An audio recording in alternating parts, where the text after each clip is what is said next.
Welcome top news today. Former White House chief strategist Steve Bannon is stepping down as chairman of Breitbart News Network after a public break with President Donald Trump. Breitbart announced yesterday that Bannon would step down as executive chairman of the conservative news site less than a week after Bannon's explosive criticisms of Mr. Trump and his family were published in a new book. "I'm proud of what the Breitbart team has accomplished in so short a period of time in building out a world-class news platform," a report on the Breitbart website quotes Bannon as saying. Mr. Trump lashed out at Bannon for comments made in Michael Wolff's Fire and Fury inside the Trump White House, which questions the president's fitness for office. As Mr. Trump aides called him disloyal and disgraceful, the president branded his former chief strategist on Twitter as Sloppy Steve, an apparent reference to Bannon's often unkempt appearance, and declared that he lost his mind when he was pushed out of the White House last August. The president was livid about Bannon's remarks, not just at the insults about his family, but also at his former strategist's apparent intent to take credit for Mr. Trump's election victory and political movement, according to a White House official and two outside advisors not authorized to speak publicly about internal conversations. After days of silence amid withering criticism from his former colleagues and his largest benefactor, Bannon tried to make amends. He issued a statement Sunday praising the president's eldest son, Donald Trump Jr., whom he was quoted accusing of treasonous behavior in the book.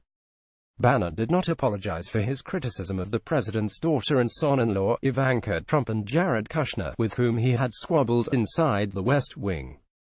Bannon's departure from Breitbart came as a shock to some of his allies. One said Bannon was telling people as recently as Monday that he expected to stay on. Bannon's breakup with Breitbart is also costing him his daily show on the conservative talk station on satellite radio network SiriusXM. The company announced it is ending its relationship with Bannon, stating its programming agreement is with Breitbart.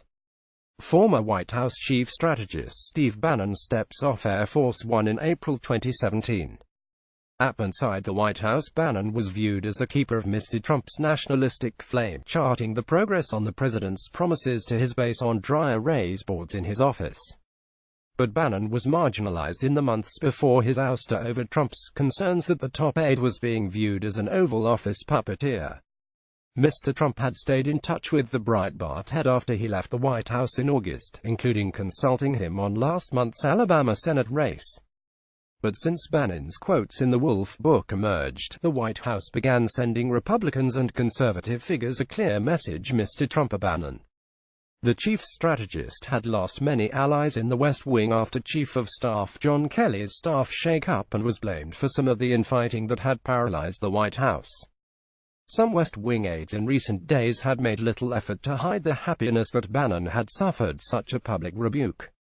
The White House did not immediately respond to the news of Bannon's ouster, but Press Secretary Sarah Huckabee Sanders last week called on the conservative site, which has been a steadfast backer of the president, to look at and consider parting ways with Bannon. Despite the setback, Bannon has told confidants that he believes Mr. Trump, after a cooling-off period, will again seek his counsel, noting that the president often maintains contact with aides he has fired. But some Trump allies hope the president will permanently cut off his former strategist, and the fate of Bannon's insurgency against the Republican establishment is now in doubt. On Monday, Deputy Press Secretary Hogan Gidley said Bannon's apology did not alter his standing with the president. "I don't believe there's any way back for Mr. Bannon at this point," Mr. Gidley said. Copyright 9 Digital Pty Limited 2018.